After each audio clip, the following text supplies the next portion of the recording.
यीशु मसीह में मेरा आप सबको शालोम। मेरा यीशु मसीह यहोवा बाबा आपको बहुत सारी आशीषें और बरकतें दे। एक बार फिर से हम अपनी बाइबल क्लास के अंदर हैं और पिछले भागों में हम नूह के जीवन के बारे में सीख रहे थे मेरे प्रियो, इब्रानिया 11 अध्याय उसके 7 वचन से।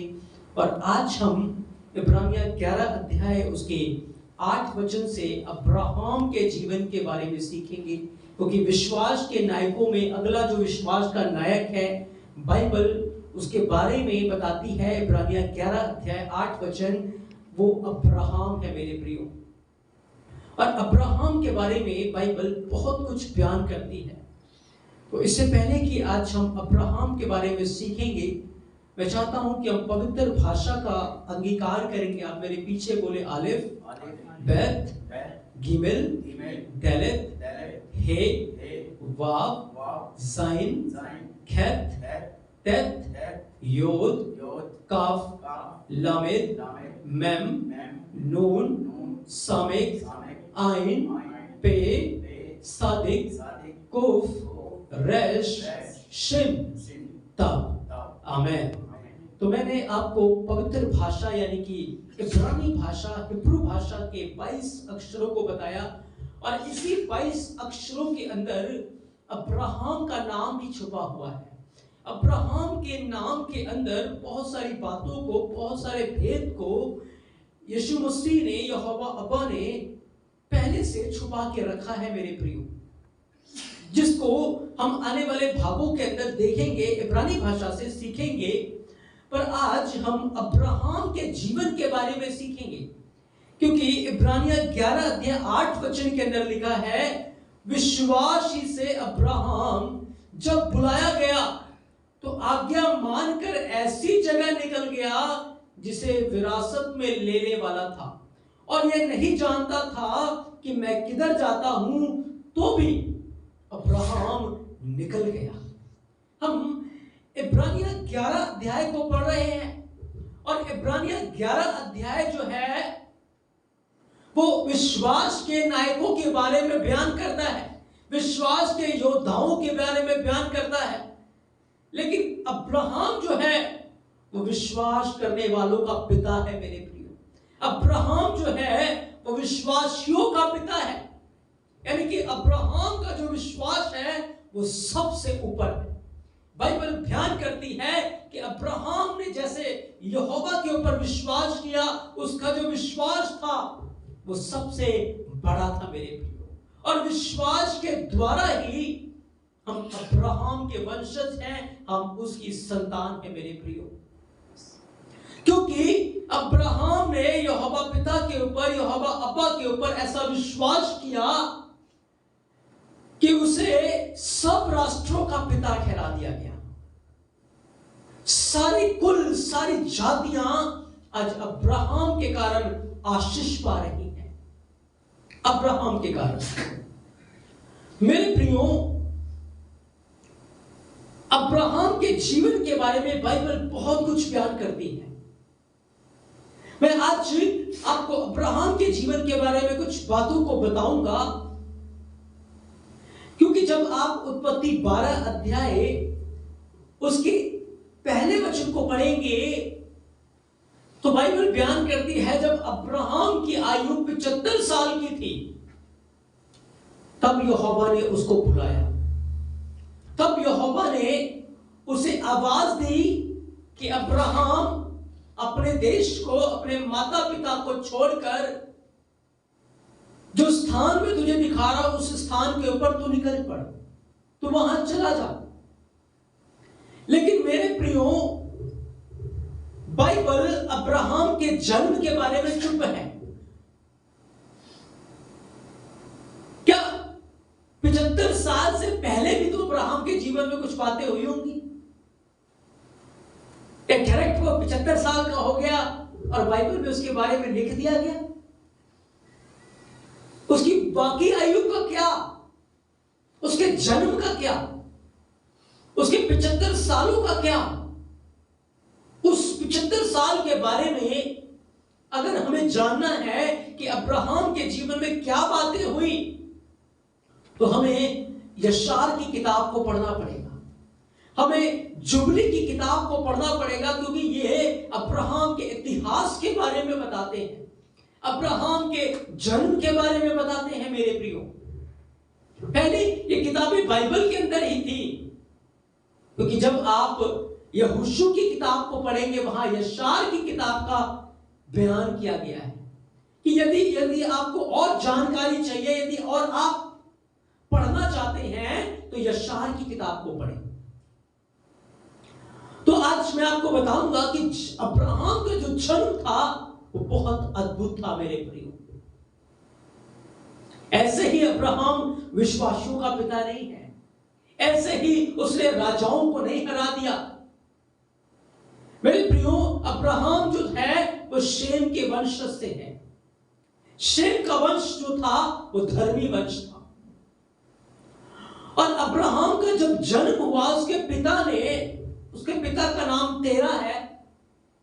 जब अब्राहम का जन्म हुआ तो तेरा ने एक बहुत बड़ी दावत की, एक बहुत बड़ी पार्टी की। और उस दावत के अंदर, उस पार्टी के अंदर उसने राजाओं को बुलाया, बुद्धिमान लोगों को बुलाया, ज्योतिषियों को बुलाया, तंत्रियों को बुलाया, कसदियों को बुलाया, पूरे देश के सारे रईस लोगों को उसके पिता ने बुलाया।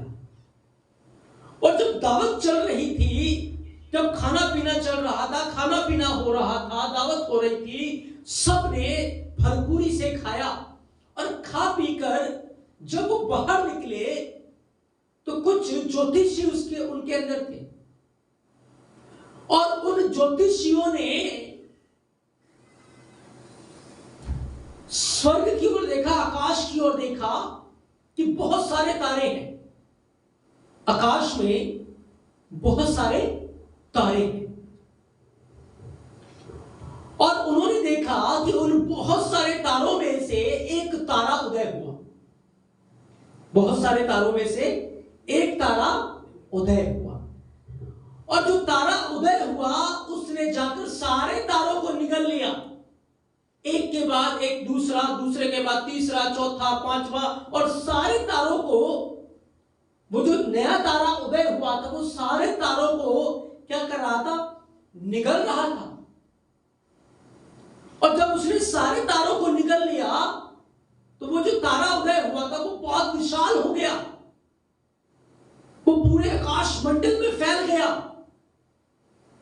उसकी ज्योति बहुत ज्यादा चमक रही थी।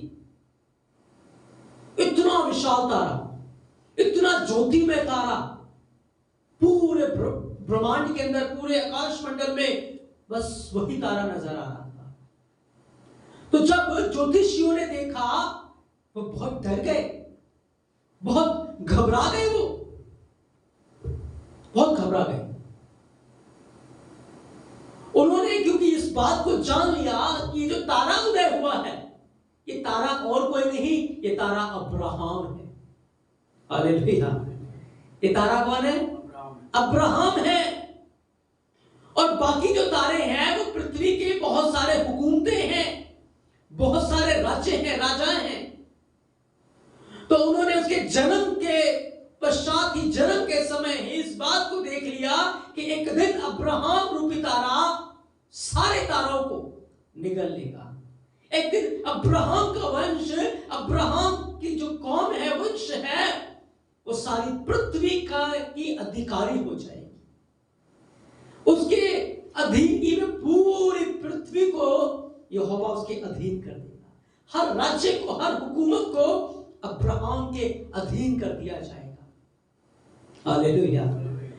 तो ज्योतिषियों ने अब्राहम के जन्म के पश्चात ही, जन्म पर ही इन बातों को देख लिया कि अब्राहम वो राजा बनेगा जो सब राजाओं को मिट्टी में मिला देगा, सब राज्यों को चूर चूर कर देगा। मेरे प्रियो, उसने देख लिया। क्योंकि मैं आपको बताना चाहता हूं कि अब्राहम के वंश में से ही यीशु मसीह रूपी तारा उदय हुआ था। किसके वंश से? अब्राहम के वंश से। क्योंकि अब्राहम से इसहाक उत्पन्न हुआ, इसहाक से आइजक उत्पन्न हुआ, आइजक से याकूब उत्पन्न हुआ, याकूब से 12 गोत्र उत्पन्न हुए, और उन 12 गोत्रों में से यहूदा का कबीला, और यहूदा के कबीले से ही यीशु मसीह का जन्म हुआ।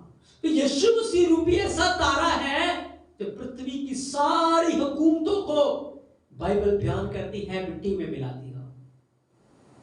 क्योंकि दानियल ने भी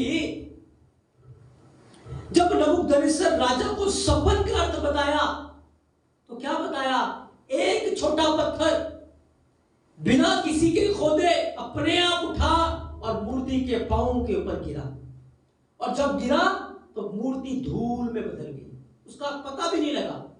और जो पत्थर था वो एक बड़ा पहाड़ बन गया। वह तारा बड़ा बन गया था। दानियल को क्या दिखा? पत्थर बड़ा बन गया और वो सारी पृथ्वी के ऊपर फैल गया। वह तारा सारे आकाश में फैल गया। हालेलुया। वह वो तारा यीशु मसीह था मेरे प्रिय। अब्राहम के वंश से तो यीशु मसीह का उदय होना था। यहां वो पत्थर यीशु मसीह है मेरे प्रियो। और प्रकाशित वाक्य कहता है, बाइबल बयान करती है, वो सारी हुकूमतों, सारी प्रधानताओं को, सारे राज्यों को मिट्टी में मिला देगा।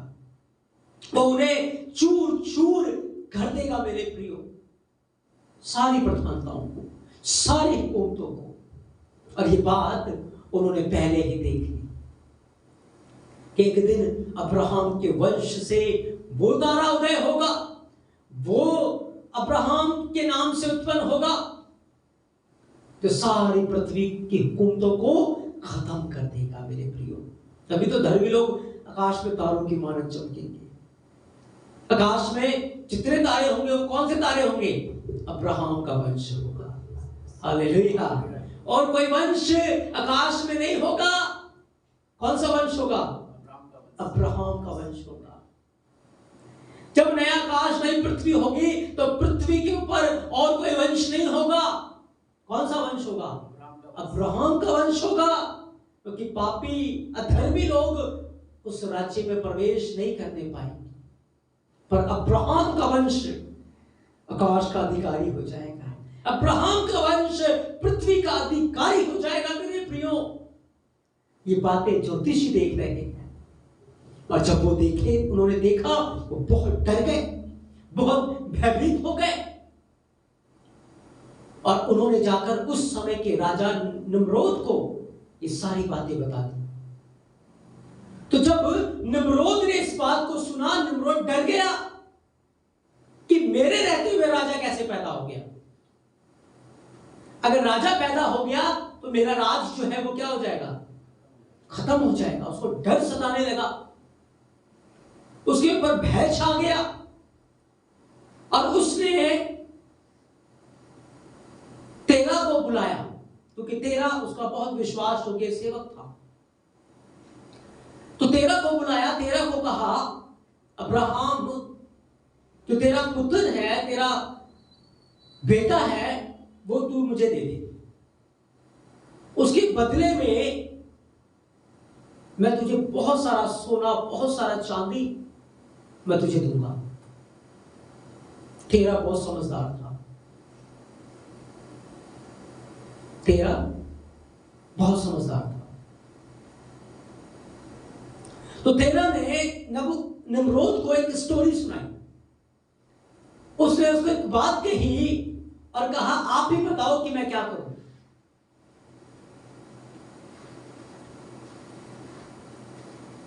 कहता, बहुत धनवान लोग मेरे घर पे आए। उन्होंने बोला कि हम बहुत सारी घास, फूस, बहुत सारी चीजें हम तुम्हें देते हैं, तुम उसे रख लो, पर अपने घोड़े जो है ना वो मुझे दे दो। सारे घोड़े मुझे दे दो। अब अगर मान लो घोड़े ही दे दिए तो घास कौन खाएगा? घास तो बर्बाद हो जाएगी। तो निम्रोद कहता है तो गलत बात है। अगर घोड़े नहीं होंगे तो घास कौन खाएगा? घास का क्या फायदा? कोई फायदा है? तो तेरह ने कहा कि राजा, अगर बेटा ही नहीं होगा औलाद ही नहीं होगी तो मैं संपत्ति का क्या करूंगा? हालेलुया।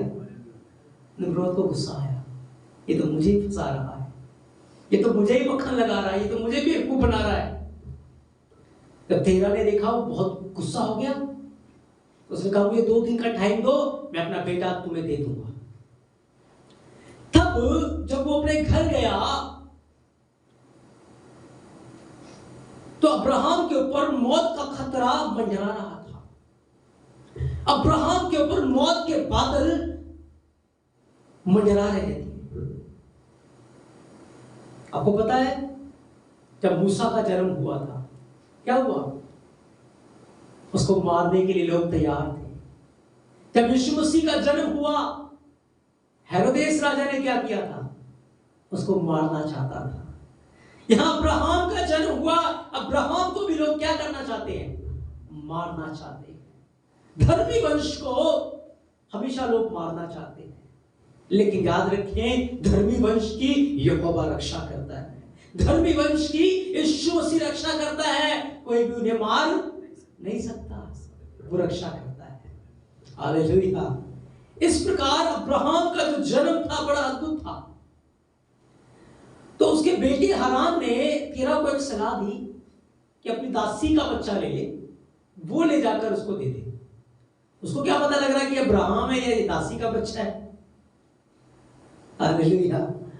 तो तेरह ने उसकी सलाह मानी और दासी का बच्चा ले जाकर निम्रोद को दे दिया, और अब्राहम के प्राण उस समय बच गए। मेरे प्रियो, तो अब्राहम रूपी तारा जिसके अंदर से राजाओं ने उदय होना था, यीशु मसीह ने उदय होना था, उसकी हुकूमत पूरी पृथ्वी के ऊपर होगी। उसका राज्य पूरी पृथ्वी के ऊपर होगा। वो वंश पूरी पृथ्वी के ऊपर राज्य करेगा मेरे प्रियो। और इसी बात को दानियल ने लिखा कि धर्मी वंश तारों की मानद चमकेंगे। हालेलुया। इसी बात को गलातिया की किताब में लिखा है कि अब्राहम की आशीषें यीशु मसीह के द्वारा हम तक पहुंची है। तो हम अब्राहम के वंशज हैं, हम अब्राहम की संतान है। अब्राहम कौन है? विश्वासियों का पिता है, वो हमारा पिता है। वो इसहाक का पिता है, वो इस्राएल का पिता है, वो हमारा पिता है। तो अगर अब्राहम हमारा पिता है तो इस्राएल हमारा भाई हो गया, यहूदा हमारा भाई हो गया। तो क्या हमें अपने भाई से नफरत करनी चाहिए? क्या हमें अपने भाई से चिढ़ना चाहिए? नहीं, क्योंकि बाइबल कहती है अपने भाई से प्यार करो। पर आज मसीह कलीसियाएं इस्राएल से नफरत करती, यहूदियों से नफरत करती हैं।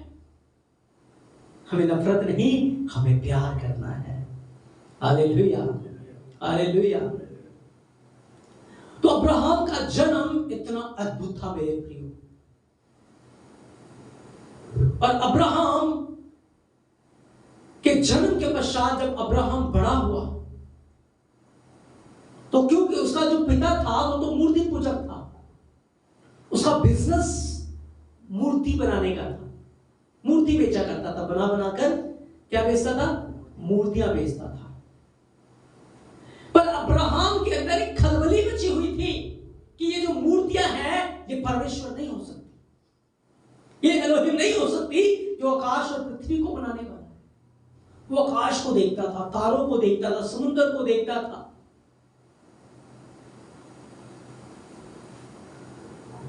और वो बड़ा गहन अध्ययन कर रहा था। एक बार उसने आकाश के अंदर सूरज को देखा तो देखा बहुत प्रकाशमान है। उसने सोचा ये परमेश्वर होगा।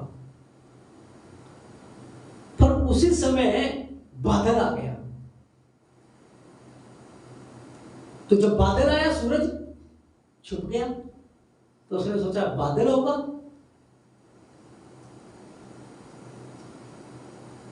तो फिर थोड़ी देर में हवा चल पड़ी,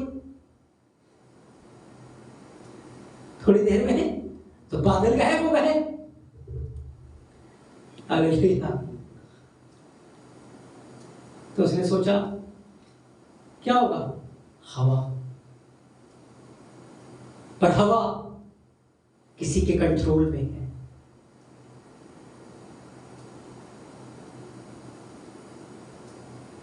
यहोवा हवा को, पानी को, सूरज को, सब कुछ को बनाने वाला है। वो सृष्टि करता है। वो बढ़ रहा था, उसके अंदर ये बातें उत्पन्न हो रही थी, और तभी वो शेम के घर पे गया। किसके घर में? शेम के घर में। क्योंकि शेम जो था उस समय का याजक होता था, महायाजक होता था, मिल्कीसेदेक जिसको बोलते हैं। और शेम के घर जाकर उसने सारी बाइबल का जो ज्ञान था, यहोवा का जो ज्ञान था, उसने हासिल किया। क्योंकि अब्राहम का जो पालन पोषण ज्यादा समय तक जो हुआ वो शेम के घर पे हुआ। वहां पर उसे यहोवा की वचनों की शिक्षा दी गई। मेरे प्रियो, उसने अपना समय इधर उधर दोस्तों में, यारों में, या इधर उधर की चीजों में नहीं व्यतीत किया। कहां व्यतीत किया? वचन में उसने अपना ध्यान लगाया, वचन को पढ़ने में उसने अपना मन लगाया, वचन के ऊपर उसने अपने आंखें लगा के रखी। और जब उस शेम के घर पे था, उसने अपने आप को वचनों से भरता गया, भरता गया, भरता गया। यहोवा के ज्ञान से, उसकी आत्मा से वो परिपूर्ण हो गया। और जब वो आत्मा से इतना परिपूर्ण हो गया, और उसके बाद वो अपनी शिक्षा को लेकर वापस तेरह के घर लौटा, तो उसने आकर अपने पिता से पूछा कि पिता, ये आकाश और पृथ्वी किसने बनाया? तो तेरा हंस पड़ा। तेरा कहता ठीक है, मैं तुझे बताऊंगा इस किसने बनाया। तेरा अपने एक घर के अंदर उसे ले गया और बहुत बड़ी मूर्ति दिखाई। कहता इसने बनाया है। किसने बनाया? एक मूर्ति ने। क्योंकि तेरा के मूर्तियों का काम था उसका, और एक घर होता था, एक कमरा होता था जो मूर्तियों से भरा हुआ था। तो अब्राहम परेशान हो गया, उदास हो गया उन सारी मूर्तियों को देखकर।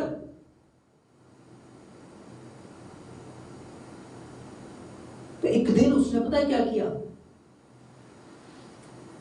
उसके पिता ने उसको मूर्ति बेचने के काम पे लगा दिया। बेटा, मैं तो राजा के पास जा रहा हूं, तू मूर्ति बेचना। बैठ गया जी। तो उसने अपनी मम्मी को बोला, मम्मी, मूर्तियों के लिए ना बढ़िया सा खाना बनाओ, बढ़िया सा मीट बनाओ उनके लिए। तो बढ़िया सा मीट बनाकर ना लेकर उसने मूर्तियों के आगे रख दिया कि खाओ, इनको खाओ। अब्राहम बैठ गया एक जगह जाके। कोई मूर्ति उठी नहीं रही, कोई मीट खाई नहीं रही। सुबह से लेकर शाम तक वो बैठा रहा, पर किसी मूर्ति ने मुंह नहीं खोला। अब्राहम परेशान। अब्राहम फिर गया, अपनी मम्मी को बोला, मम्मी, कल से ज्यादा बढ़िया मीट बनाओ और ज्यादा क्वांटिटी में बनाओ। हो सकता है मीट थोड़ा था इसलिए मूर्तियों ने खाया ही नहीं। उसकी मम्मी ने कहा ठीक है बेटा। तो उसने अगले दिन और बढ़िया और ज्यादा मीट बनाया। अब्राहम ने ले जाकर मूर्तियों के आगे रख दिया। अब फिर मूर्तियां ना खाए, अब्राहम ने एक हथौड़ा लिया। हथौड़ा लेकर किसी का कान फोड़ा, किसी का हाथ फोड़ा, किसी का सिर फोड़ा, सारी मूर्तियों को उसने फोड़ दिया। हालेलुया। सारी मूर्तियों को उसने फोड़ दिया, और फोड़ कर ना हथौड़ा जो है सबसे बड़ी वाली मूर्ति के आगे रख दिया, मूर्ति के हाथ में दे दिया। सारी मूर्तियों को फोड़ दिया और हथौड़ा ले जाकर किसको दे दिया? बड़ी मूर्ति को दे दिया, और वहां से भाग गया। उसके पापा आए, उसके पापा ने देखा सारी मूर्तियां टूटी फूटी है, हथौड़ा बड़ी वाली मूर्ति के हाथ में है। उसको पता लग गया ये अब्राहम का काम है। उसने अब्राहम को बुलाया, ये तूने क्या किया? कहता पापा मैंने क्या किया? मैंने तो कुछ भी नहीं किया। मैंने तो बढ़िया सा मीट बनाकर आपके मूर्तियों के आगे रखा कि सारे खा लो। तो सारी जो मूर्तियां थी वो मीट के ऊपर बरस पड़ी। तो बड़ी वाली को देखकर बहुत गुस्सा आ गया कि मैं यहां बैठा और सारी लपक रही है। तो उसने हथौड़ा उठाया और सबको तोड़ फोड़ दिया। हथौड़ा देखो बड़ी वाली मूर्ति के हाथ में है। तो अब्राहम के पिता ने बोला, क्या तू मुझे पागल समझता है? क्या मैं मूर्ख हूं? क्या ये मूर्तियां देख सकती है? क्या ये मूर्तियां सूंघ सकती है? क्या ये मूर्तियां बोल सकती है? क्या ये मूर्तियां चल सकती है? तो फिर ये कैसे मीट खा सकती है? ये कैसे एक दूसरे को मार सकती है? कैसे एक दूसरे को तोड़ फोड़ सकती है? कहता, पापा मैं यही तो समझा रहा था आपको कि ये मूर्तियां ना बोल सकती है, ना देख सकती है, ना चल सकती है, ना सुन सकती है। तुम कैसे कहते हो कि मूर्तियों ने आकाश पृथ्वी को बनाया है, जो ना चल सकती है, ना देख सकती है, ना बोल सकती है। Hallelujah, hallelujah. ऐसी बातें अब्राहम ने की और तेरा गुस्से में लाल पीला, क्योंकि उसका बिजनेस का लॉस हो गया है। और उसने अब्राहम के लिए एक बहुत बड़ी युक्ति को रचा, जिसके बारे में हम अगले भाग में सीखेंगे। तो अब्राहम ने अपने पिता की आंखें खोली, अब्राहम ने लोगों की आंखें खोली कि मूर्तियां देख नहीं सकती। अब्राहम वो तारा था जो सूरज की नाई चमकेगा मेरे प्रियो, और जो लोग अंधकार में हैं उन्हें बाहर दिखा देगा। ये वो तारा था, ये वो सूरज था जो लोग आज बुत प्रस्ती में थे, मूर्ति पूजा में थे। क्या किया इसने? उन्हें ज्योति दिखाई है, क्योंकि यीशु मसीह इसी तारे में से आया, इसी वंश में से आया, और उसने जो लोग बुद्ध के समान हो चुके थे उन्हें बुद्ध प्रस्ती से आजाद कराया मेरे प्रियो, और हमें एक धर्मी वंश बना के रखा जो स्वर्ग में तारों की मानद चमकेंगे मेरे प्रियो। तो सच में आज हमने अब्राहम के जन्म के बारे में, उसके जीवन के बारे में, उसके 75 साल के इतिहास के बारे में, जो उसके 75 साल के जीवन के अंदर क्या क्या बातें हुई उनके बारे में हम सीख रहे हैं।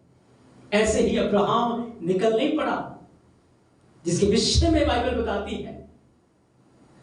उसके रूट्स क्या थे, उसका बैकग्राउंड क्या था, हमें जानना बहुत जरूरी है, ताकि हम भी उस बैकग्राउंड को हासिल करें। ऐसे ही हम सोच लेते हैं कि बस बात हो गई, फटाफट सारी चीजें हो गई। नहीं, उसने घंटों समय बिताया यहोवा के चरणों में, प्रार्थना में बिताया, वचन से अपने आप को भरता रहा, शैम के वंश में, शैम के घर में वो रहा, और उसने अपना जीवन समर्पित किया मेरे प्रियो। ऐसे ही बातें नहीं होंगी हमारे साथ अगर हम इधर उधर की बातों से निकलकर यहोवा की हजूरी में, यीशु मसीह की हजूरी में समय व्यतीत करेंगे, तो फिर उसकी हजूरी में बैठना हमारे लिए व्यर्थ नहीं होगा मेरे। इसलिए आज हम अब्राहम के जन्म के बारे में हमने सीखा, उसके कामों के बारे में सीखा। अगले भाग में हम अब्राहम की अग्नि परीक्षा के बारे में सीखेंगे, कैसे अब्राहम के जीवन में एक बड़ी परीक्षा आई और यहोवा ने उसे फतह दी मेरे प्रियो। मेरा दुआ यीशु मसीह आपको बहुत सारी आशीष और बरकतें दे। आमीन, हालेलुया।